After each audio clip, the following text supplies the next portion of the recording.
रामकृष्ण हरी. श्री संताची माथा चरणावरी, साष्टांग एकरी दंडवत. विश्रांती पावलो सांभाळा उत्तरी, वाढले अंतरी प्रेमसुख. मी हरिभक्तपरायण युवराज वसंतगिरी गोसावी, राहणार उत्तम नगर. आपल्या सर्वांपुढे आज मी एक नवीन संकल्प घेऊन या ठिकाणी आलेलो आहे. जगद्गुरु संत तुकाराम महाराजांचा जो पालखी सोहळा, ज्ञानेश्वर महाराजांचा पालखी सोहळा सालाबाद प्रमाणे चालतोय. या सोहळ्याला यंदाचं 339वं वर्ष. आता वारी म्हटलं की भजन आलं. भजन म्हणजे काय?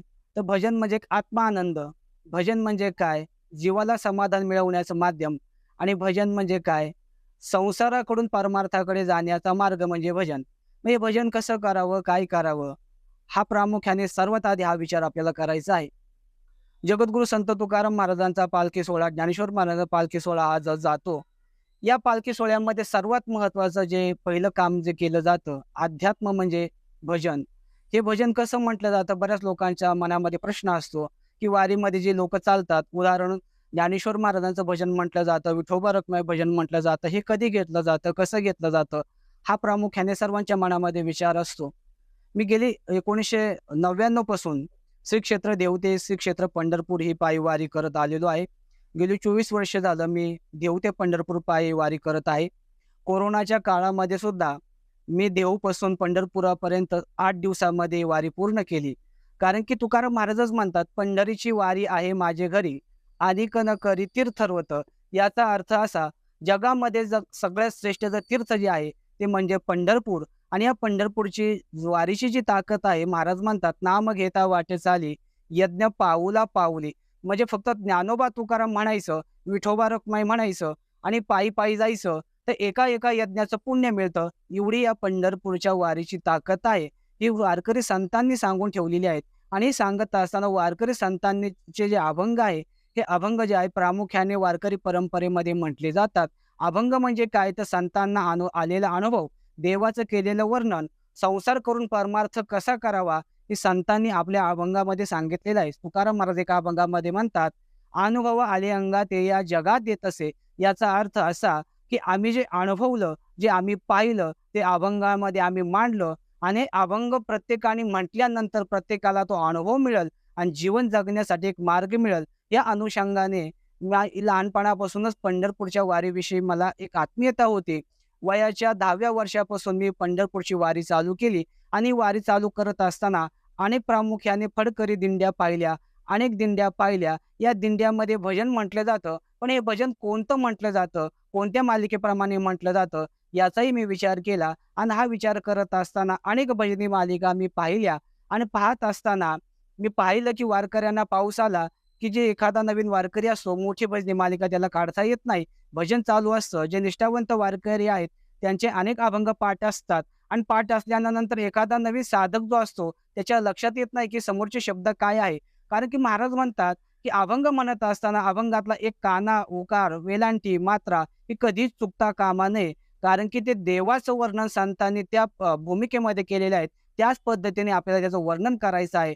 या अनुषंगाने मी विचार करून आपल्या सर्व वारकरी बांधवांसाठी एक सोपी, सुलभ, आपल्या सर्वांच्या खिशामध्ये मावेल अशी भजनी मालिका निर्माण करावी, असा माझ्या मनामध्ये हेतू होता. आणि तेव्हा हा हेतू असताना मी याच्यावरती विचार केला. आणि विचार केल्यानंतर मला वाटलं, की वारकरी बांधवांसाठी सोपी, सुलभ भजनी मालिका निर्माण व्हावी. या अनुषंगाने मी ही छोटी वारकरी भजनी मालिका निर्माण केलेली आहे. या मालिकेचं वैशिष्ट्य सांगायचं झालं, मंगलाचरण आपण जे पहिलं म्हणतो, "रूप पाहता लोचनी सुख झाले हो साजनी." या अभंगापासून या मालिकेची सुरुवात होते. आणि या अभंगाच्या मालिकेची जी सांगता होते, ते "एग एग विठाबाई माझी पंढरीची आई." ही झाली पहिली मालिका. अशा अनेक मालिका आहेत. त्या प्रामुख्याने वारकरी परंपरेमध्ये 7 मालिका म्हटल्या जातात. त्यालाच मंगलाचरण आपण असे म्हणतो. आणि मंगलाचरण म्हणजे काय? पहिलं म्हणजे मंगलाचरण जे आहेत, याच्यामध्ये देवाचं वर्णन आहे. दुसरं जे मंगलाचरण आहे, याच्यामध्ये संतांचं वर्णन आहे. तिसरं जे मंगलाचरण आहे, याच्यामध्ये पुन्हा देवाचं वर्णन आहे. चौथी जी मालिका चालू होते, याच्यामध्ये काकड आरती या मालिकेला म्हणतात. काकड आरती म्हणजे काय? तर जन्म, मृत्यू याच्यातून आपल्याला आपली सुटका करवून देवाची प्राप्ती करायची आहे. मग काकड आरतीचे अभंग जर आपण पाहिलं, तर नामदेव महाराज एका प्रमाणामध्ये म्हणतात, "आयुष्य जात आहे पहा काळ जपतसे महा, स्वहिताचा घोर वहा ध्यानी राहा श्रीहरीच्या." म्हणजे आपण आपलं हित करा आणि परमार्थ करा. परमार्थ म्हणजे काय? देवाचं चिंतन करा आणि या देवाचं चिंतनातून आपल्याला फायदा काय? तर आपलं मन समाधानी राहील. आपण नेहमीप्रमाणे म्हणतो, "ठेविले अनंते तैसेची राहावे, चित्ती असू द्यावे समाधान." पण मन आपलं आणि आपलं चित्त कधी समाधानी राहत नाही. ते जर आपल्याला समाधानी ठेवायचं असेल, तर आपल्याला काकड आरती करावी लागेल आणि काकड आरतीची वेळ संतांनी पहाटेची जी निर्माण केली, ती योग्य वेळ आहे. महाराज म्हणतात, "पहाटेच्या वेळेमध्ये आमच्या मनामध्ये कोणताही विकल्प नसतो. प्रभातेसी वाटे तुमच्या यावे दर्शना, येथे न चले तोरी उरली राहे वासना." असे एक प्रमाण महाराजांचं आहे. त्यामुळं काकड आरतीची वेळ पहाटेची आहे आणि म्हणून सगळं वारकरी बांधव पहाटेच्या वेळी देवाचं भजन करतात आणि हे भजन करत असताना पुन्हा एक मालिका निर्माण होते, ती म्हणजे भोपाळी प्रकरण. या भोपाळीमध्ये तुकाराम महाराजांची जी परमार्थाविषयी आसक्ती होती, महाराजांना परमार्थाविषयी जी आवड होती, या मालिकेमध्ये तुकाराम महाराज मांडून ठेवतात आणि सांगतात. ही मालिका झाल्यानंतर 6वी जी मालिका आपण म्हणतो, या मालिकेला पूजेची ओळ म्हणतात. देवाचे त्या ठिकाणी स्नान चालू आहे. देवाची आपण पूजा करतो. पूजा करताना ही 6वी मालिका म्हटली जाते आणि 7वी मालिका जी आहे, या 7वी मालिकेचे वैशिष्ट्य सांगायचं झालं, तर या मालिकेमध्ये पंढरपूरची वारी किती महत्त्वाची आहे आणि संतांना पंढरपूरला जाण्याच्या अगोदर जी अवस्था झालेली होती, ती या 7व्या मालिकेमध्ये मांडलेली आहेत. ह्या सगळ्या मालिका मी या मालिकेमध्ये टाकलेल्या आहेत आणि हे टाकल्यानंतर आपण पाहतो, काकड आरतीचा सोहळा आपल्या महाराष्ट्रामध्ये कार्तिक स्नानामध्ये चालतो किंवा एखाद्या गावामध्ये अखंड हरिनाम सप्ताह असतो, त्यावेळेस काकड आरती असते. काकड आरती म्हटल्यानंतर वासुदेव, आंधळे पांगुळ हे प्रकरणं असतात. आंधळे पांगुळ प्रकरण हे अभंग मोठे असल्या कारणानं बरेचसे बांधव जे आपला एखादा जो पाठ आहे, तोच नेहमी वारंवार म्हटले जातात. संतांचे अनेक आंधळे पांगुळ आणि वासुदेव प्रकरणातील अनेक अभंग आहे. मला विचार असा आला, की वारकरी परंपरेमध्ये जे उपलब्ध वासुदेव, आंधळे पांगुळ जे प्रकरण आहे, याची आपण वाराप्रमाणे विभागणी करावी. म्हणून मी या मालिकेमध्ये सोमवार ते रविवार या वारांप्रमाणे या वासुदेव, आंधळे पांगुळ यांची विभागणी केलेली आहे. जेणेकरून सर्व वारकरी बांधवांना हे वासुदेव, आंधळे पांगुळ नेहमी मानता येईल आणि तुकाराम महाराज, ज्ञानेश्वर महाराज, नामदेव महाराज यांचा विचार आपल्यापर्यंत पोहोचल, हा माझ्या मनामध्ये हेतू होता. म्हणून वासुदेव, आंधळे पांगुळ यांची वारांप्रमाणे विभागणी केलेली आहे. वासुदेव, आंधळे पांगुळ झाल्यानंतर वारकरी परंपरेमध्ये गवळणी म्हटल्या जातात. वारकरी परंपरेमध्ये संत वाङ्मय खूप मोठं आहे. बरीचशी लोकं म्हणतील, या मालिकेमध्ये सर्व संतांच्या त्या ठिकाणी गवळणी आहेत का? तर आपल्याला या मालिकेचा जो विचार करायचा झाला, वारीसाठी आपल्याला सोपी मालिका आपल्या खिशामध्ये मावल, आपल्या ज्या गळ्यामध्ये आपली जी शबनम पिशवी असते, त्याच्यामध्ये सहजतेने ठेवता येईल, या अनुषंगाने ही मालिका तयार केलेली आहे. म्हणून या मालिकेमध्ये संतांच्या ज्या गवळणी आहेत, ठराविकच मी या ठिकाणी 9 गवळणी, काही ठिकाणी 10 गवळणी म्हणजे ज्ञानेश्वर महाराज, नामदेव महाराज, एकनाथ महाराज, जनाबाई यांच्या गवळणी घेतलेल्या आहेत. आणि या ठिकाणी गवळणीचं प्रकरण पूर्ण झालं, की वारीमध्ये सगळ्यात महत्त्वाचं जे भजन घेतलं जातं, त्याला म्हणतात पत्रिका अभंग. पत्रिका याचा अर्थ काय, की तुकाराम महाराजांची एकदा वारी थकली, वारी चुकली आणि वारी चुकल्यानंतर साक्षात देवाने त्या ठिकाणी तुकाराम महाराजांची भेट दिली. पण मी तर म्हणतो, महाराजांची वारी चुकली नाही, तर देवाने तुकाराम महाराजांची वारी चुकवली. कारण की तुकाराम महाराजांकडून देवाला वारीविषयीचं महत्त्व लिहून घ्यायचं होतं. म्हणून तुकाराम महाराजांनी देवाला काही अभंग पाठवले. त्या अभंगाचा क्रम आहे 66 आणि हे 66 अभंग जे आहे, याला म्हणतात पत्रिका अभंग. संसार करून परमार्थ कसा करावा आणि परमार्थामध्ये संसार कसा आडवा येतो आणि आमची वारी चुकल्यानंतर आमचं जीवन आम्हाला नको वाटतं, ही अवस्था तुकाराम महाराजांची झाली. तीच अवस्था महाराजांनी पत्रिका अभंगामध्ये मांडलेली आहे. ते 66 अभंग आहे. त्याच्याही पुढे जे प्रकरण घेतलं जातं, ते म्हणजे नाट अभंग. नाट म्हणजे काय? नाट म्हणजे देवाचं वर्णन केलेलं आहे आणि देवाच्या जवळ कसं जायचं आहे, याची मांडणी तुकाराम महाराजांनी त्या नाट अभंगामध्ये केलेली आहे. एकूण अभंग 61 आहेत. चौचरणी आहे, 6 चरणाचा एक अभंग आहे. त्या अभंगाला विशिष्ट वारकरी परंपरेमधल्या ज्या चाली आहेत, त्या चाली लावल्या जातात आणि एकदा एखादा मनुष्य त्या नाट अभंगामध्ये, त्या प्रकरणामध्ये रममान झाला, की तुकाराम महाराज म्हणतात, "कंठी प्रेम दाते, नयनी निरलोटे, हृदयी प्रगटे रामरूप." अशी अवस्था त्या माणसाची होते. इतके तुकाराम महाराजांचे नाट प्रकरण सुंदर आहे आणि प्रत्येकाने ते वाचावेच आणि वाचन करत असताना संसार करत परमार्थाकडे जाता येतं आणि परमार्थच हे माणसाच्या जीवनातलं शेवटचं ध्येय आहे, हेच महाराज आपल्याला अभंगामध्ये सांगतात. हे प्रकरण झाल्यानंतर वारकऱ्यांची संध्या म्हणजे हरिपाठ आहे. आपण हरिपाठ जर पाहिलं तर वारकरी परंपरेमध्ये ज्ञानेश्वर महाराजांचा हरिपाठ म्हटला जातो, एकनाथ महाराजांचा हरिपाठ म्हटला जातो आणि हा हरिपाठ सांगत असताना नामचिंतन किती महत्त्वाचं आहे, याचा प्रामुख्याने विचार या ठिकाणी ज्ञानेश्वर महाराज, एकनाथ महाराजांनी केलेला आहे.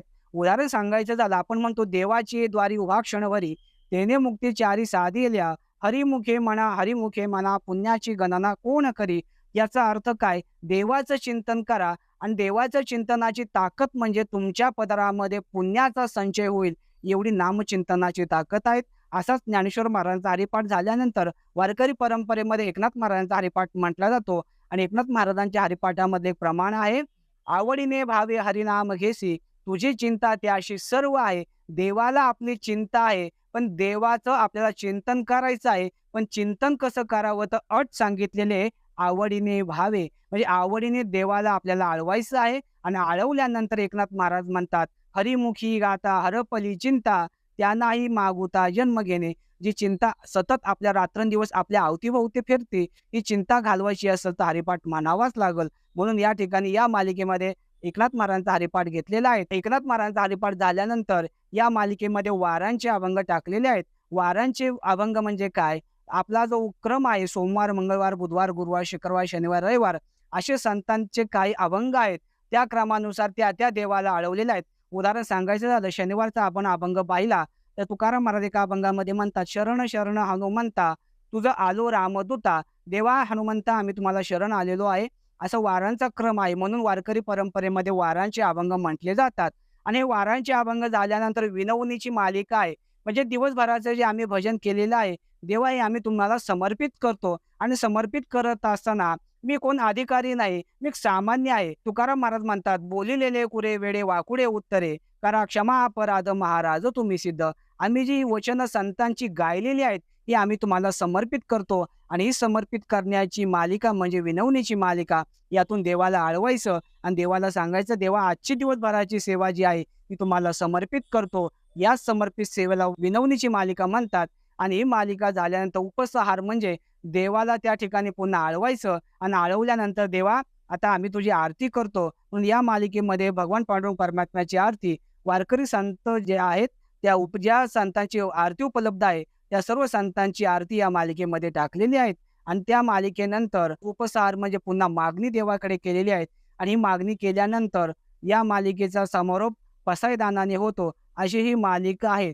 माझ्या 1999 पासूनचा जो अनुभव आहे, ज्या वारी परंपरा आहेत, अनेक दिंड्यांचा मी विचार केला, दिंड्या पाहिल्यानंतर दिंड्यांचा अभ्यास केला, भजनाची माहिती घेतली आणि त्या अनुषंगाने ही मी माझी वारकरी मालिका तयार केलेली आहे. माझ्याविषयी सांगायचं झालं, माझ्या घरामध्ये गेली 4 पिढ्या पंढरपूरची वारी चालू आहेत. माझे पंजोबा, माझे आजोबा, माझे वडील, माझ्या वडिलांनंतर मी वारी चालू केलेली आहे. वयाच्या 10व्या वर्षी मी पहिली वारी केली आणि वारी करत असताना असं नाही की मध्यंतरी गेलो आणि वारी केली. देहूपासून पंढरपूरपर्यंत जाणे, पंढरपूरला गेल्यानंतर काल्याचा प्रसाद घेणे आणि काल्याचा प्रसाद घेतल्यानंतर पुन्हा संत ज्ञानेश्वर, संत तुकाराम महाराजांच्या या सोहळ्यामध्ये पुन्हा येणे, अशा प्रकारे एक वारी पूर्ण होते. पण महाराज म्हणतात की संसार करून परमार्थ करायचा आहे. जर परमार्थ जर करायचा आहे तर संसारही महत्वाचा आहे. मग संसाराला लागतं ते म्हणजे धन आणि धनाशिवाय संसार चालत नाही. मग ज्याला जे जमल त्या वेळेमध्ये, उदाहरण सांगायचं झालं, ज्याला देहूपासून जमत नाही त्यांनी बारामतीपासून, इंदापूरपासून, अकलूजपासून पण पंढरपूरची वारी ही करायलाच हवी. कारण की तुकाराम महाराज प्रमाणामध्ये म्हणतात, तुका म्हणे सोपी केली पाय वाट, पंढरी वैकुंठ भूमीवरी. वैकुंठ शोधण्याची गरज नाही, वैकुंठ पाहण्याची गरज नाही. याच भूतलावरती एकच पंढरपूर आहे. त्या पंढरपूरला आपण जा आणि आपलं हित करा. याच विचाराने मी ही मालिका तयार केलेली आहे. आपण सर्व वारकरी बांधव या मालिकेचा संचय करून ही मालिका आपण आपल्या घरी घेऊन वारकरी परंपरेची सेवा कराल, अशी मला आशा आणि अपेक्षा आहे. म्हणून ही मालिका आज तुमच्या पुढे मी या ठिकाणी समोर आपल्या ठेवतो.